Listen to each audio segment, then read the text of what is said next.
Hi everybody, please let me know if the sound is good and there's no interference, and we're gonna start our live on topic. Don't judge by the zodiac sign, or why people don't believe in astrology. Let's dive in. First of all, I'll answer the easier question. Why people don't believe in astrology? Why should they? There's so much misleading information online in the internet. The horoscopes that are made for who? Aries is gonna have a good week, or Taurus is gonna have a bad week or complicated week. The whole start is already wrong, because we are not just one sign. We are a complex, sophisticated beings that have so many angles to our personality. What is considered zodiac sign is the planet Sun. Sun was in constellation of a certain zodiac on the moment of your birth, so you are considered that particular zodiac sign. But aside of one sun, we have at least another 9 planets that are actively used in astrology, like Moon, Mercury, Venus, Mars, all of those, and a lot more, and a good deal of celestial bodies that do reflect on your personality. How will you be in your family? The moon is gonna tell us. How will you be in your relationship, and what will be your preferences, your taste, your clothing style, your music you like, food you like. This is what Venus is gonna tell us if you're a female. What kind of man will you prefer? We'll look at the sign of your Mars. Same for men. What would be your interests, hobbies? What would be your skills? We're gonna have to look at the sign of Mars, right? How you will be able to accomplish things, do the business, with what speed, with what tools. We're gonna look at your Mars. How are you gonna be in society? We're gonna look at social planets, Jupiter and the Saturn, with the slight differences that both of them do have. How are you gonna be on a bigger scale? We're gonna look at your Pluto. So to know the planets means to know how zodiac signs are formed. Every planet rules 1 or 2 different zodiac signs, and that planet gives them signature features. But zodiac sign is more of an outfit that the planet wears. When we go out, we wear something different. We wear interesting clothes for ourselves or for others. Everybody has their motive, right? We're not wearing the same clothes every day. Most of us don't. So same in astrology. When we go out there in society, we oftentimes put masks, and that mask, it's our ascending node. Do not confuse it with ascendant. I know it's all these details seem so complicated for people who do not have any knowledge in the domain of astrology, which I understand, but to keep it simple and to break it down, the mask everybody wears in society is actually ascending node that shows how do you want to appear, how do you want others to look at you. It's like that onion that has all these layers, or the cabbage, right? But what you are really deep down will look at your moon, like I mentioned, because it's more of an emotional planet. It shows what you actually feel. How are you in family? What type of food you like to eat? How do you treat your significant other, your kids, your parents, and so on. What will be your ego self, the sun, the exact zodiac sign that everybody thinks that they are? This is what the sun is gonna tell us. Sun is your joy, your happiness, your comfort zone, your core of your personality, and so on and so forth. There are so many other celestial bodies that also reflect on your personality, and I'll be back with more videos on that, about the black moon, the Lilith, which is the shadow side of each person that brings out the problems, which it's very significant, because a lot of people don't know it. All their life they seem to have interferences, just like I had right now. It happens. People need to know not only their strengths but their weaknesses as well, to get ahead, to be a better version of themselves. So another one would be very important, Selena, which is white moon, which is your opposite. It's your lucky side, it's your great side, it's the benevolent energy that you got for the good deeds, and that's your comfortable zone, I want to say. Another thing people read in the magazines or look up online on YouTube, what's the horoscope for Aries? What's the horoscope for Taurus? It doesn't make any sense to read those things because, like I mentioned, you're not just Aries. For example, you're born on March 11, yeah, you're Pisces by the sun. But you can be completely different person in different areas of life. Like in family, you would be Capricorn if your moon is in Capricorn. Your emotions will be very, very frozen. You could be very, very closed off. You could be very, very materialistic. You could be experiencing a hard time telling what you really feel, right? And that's why people come to this conclusion. Astrology is bullshit. I don't believe in it because I know that what they say about Scorpio or whoever all over the internet is not true. I have a friend Scorpio is total opposite. Of course he's total opposite, or she, because like I said, we're multidimensional. We have a lot of angles to our personalities. You cannot judge anybody by just one sign because it's not gonna work like that.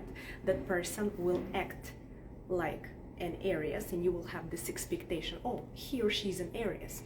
She's gonna be all feisty and all loud and all over the place and bright, and she might be, or he.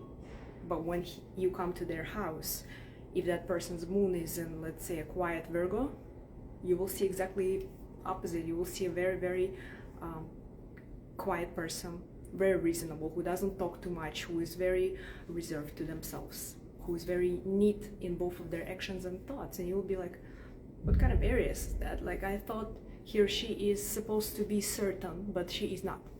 That's the key to understanding simple fundamental astrological principles, that we are a big cake with multiple layers, with a lot of angles to our personality.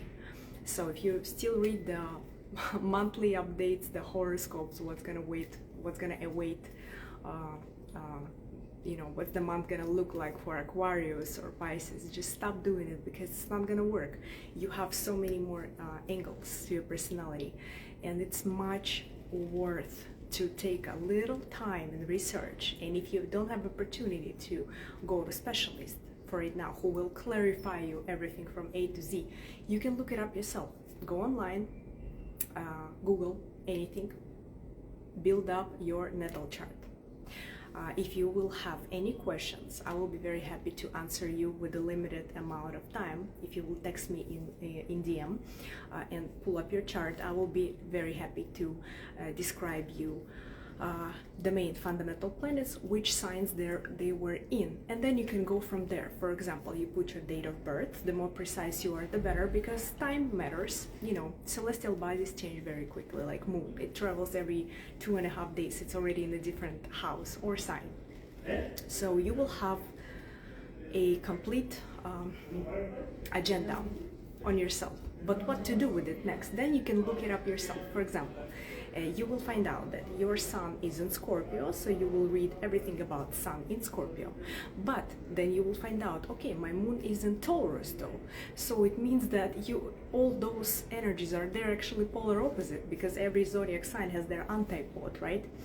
It's all about the planets that rule them, and planets do have relationships between them.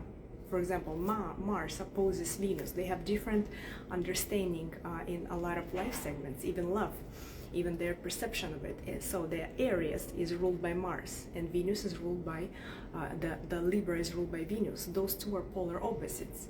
And if you happen to have both of them in your chart, you will be acting accordingly.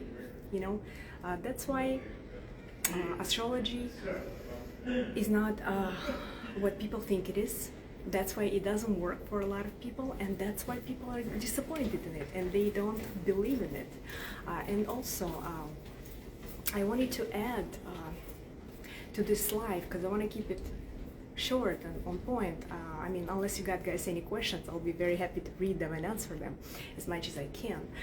But there's one more interesting point, that when people say I don't believe in something, likely they don't understand. Because, for example, if you don't speak Spanish or, I don't know, English, you can't say I don't believe in it just because you don't understand it, right? Sorry about that. You not understanding or speaking English or Spanish does not decline its existence, right? Same here, same with astrology, same with psychology. If you do not understand the language, the symbolic, it doesn't decline its existence. It does exist, and it's actually very amazing tool to have in life. It can help you a good deal, really good deal. It can help you learn about relationships so much, not only with significant other, relationship with your boss, with your parents, with your partners. It can help you understand their soul on a very deep level, and it can also enlighten your own path. A lot of people are struggling financially, struggling in relationships because they don't know themselves. They think I'm supposed to be this and this, but I am actually somebody else. And it's so worth it to find out more information on it, to know exactly what you are, know exactly what your needs and expectations. If you know yourself, you are unstoppable. You know who you are, you know what you need, and you will be treating your other, significant people next to you, your family members, your partners, accordingly by knowing who they are, what they need. For example, very, very, very popular topic. People come to me so often on this. Girls or guys, they come and they want to ask, hey, why did my relationship didn't work out? I thought that, Taurus and Pisces are good together. Guys, like I said, we're not just a Taurus or Pisces. We're so much more than that.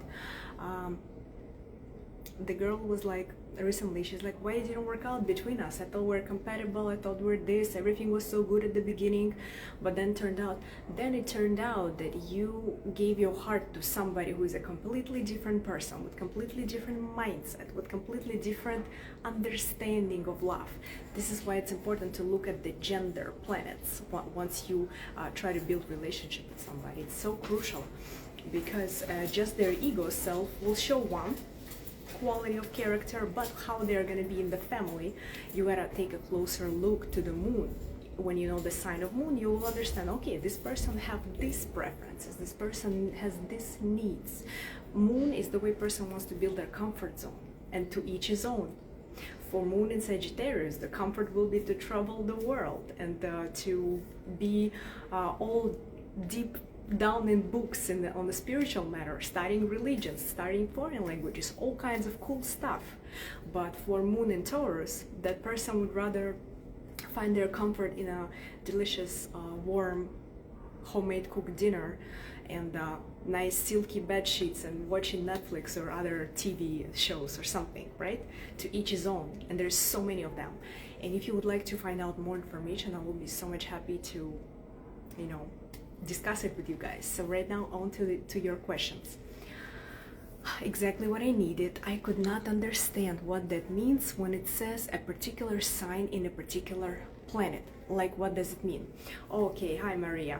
Very good to hear from you. I'll explain shortly as much as I can. What does it mean, sign in a particular planet? So, planet rules zodiac sign. It's a ruler. It's like zodiac sign rents a house or apartment, and planet is their renter, right? For example, there are planets that rule two signs. Let's take an example of Mercury. Mercury rules Gemini and Virgo. What's common between Gemini and Virgo? Logical, right? Smart, intellectual.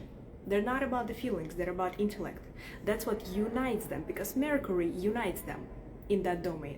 What's different about them? How they do things. Geminis are like all over the place, right?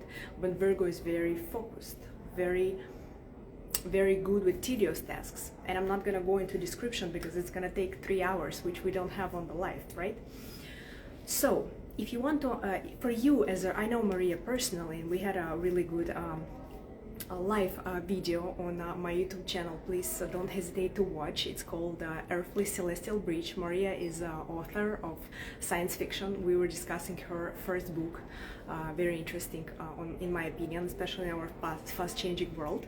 For Maria, as a writer, planet Mercury is crucial. It's very important. Mercury is actually responsible how we talk, what style of speech we have. So when you want to understand how can this help you benefit in your career, you have to go online and pull up your chart or soul formula, the one that I do, and you look what sign planet Mercury is. And this is where understanding comes very easy. Planet, it's a person, and the sign is the outfit it puts on. When you go out, you put different outfit.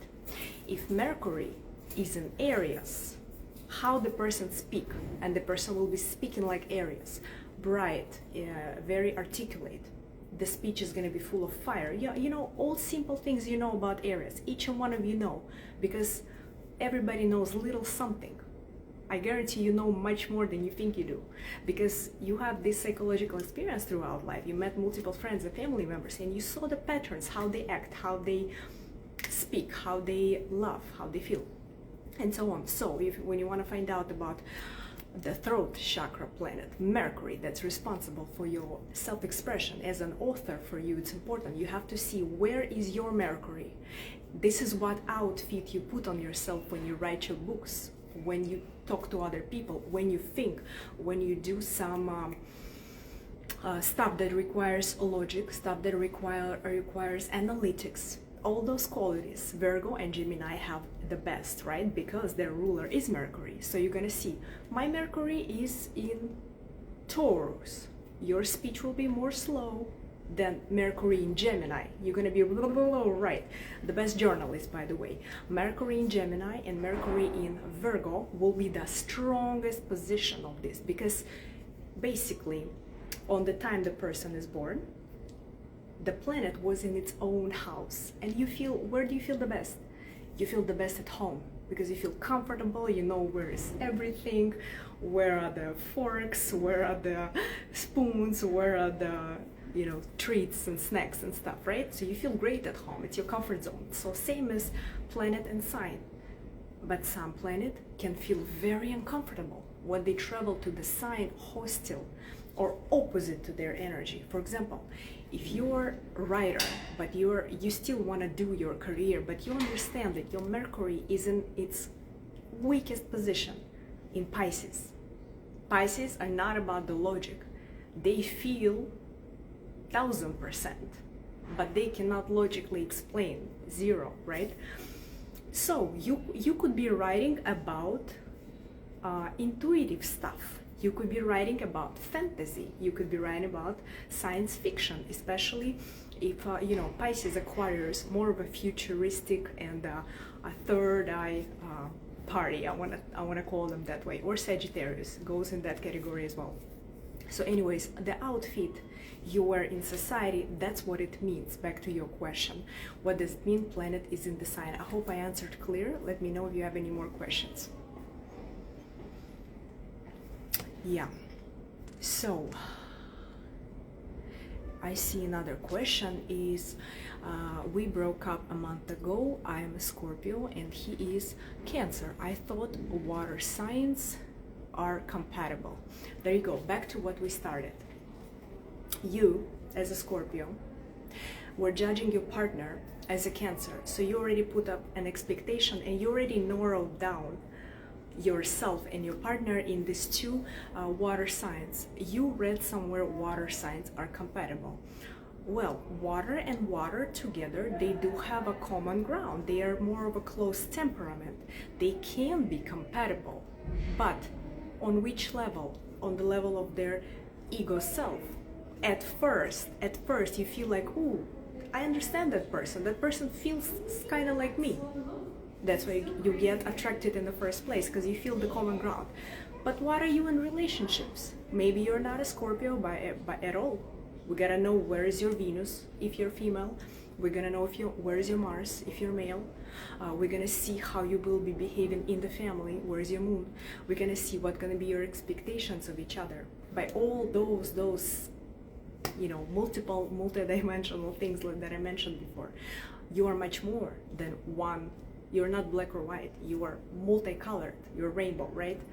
You are more sophisticated than just some kind of type that you read online. Oh, Scorpio is supposed to be this, Cancer is supposed to be this, and there we go. No, doesn't work like that. That's why you have to take a closer look on yourself, which is most important. When you know yourself, you are better with managing others around you, because at least you know your own needs. Then when you want to build relationship with somebody else, you accordingly study and research the soul of the person of you choosing, so you can build harmonious bond and respect the other person's boundaries and needs just like your own.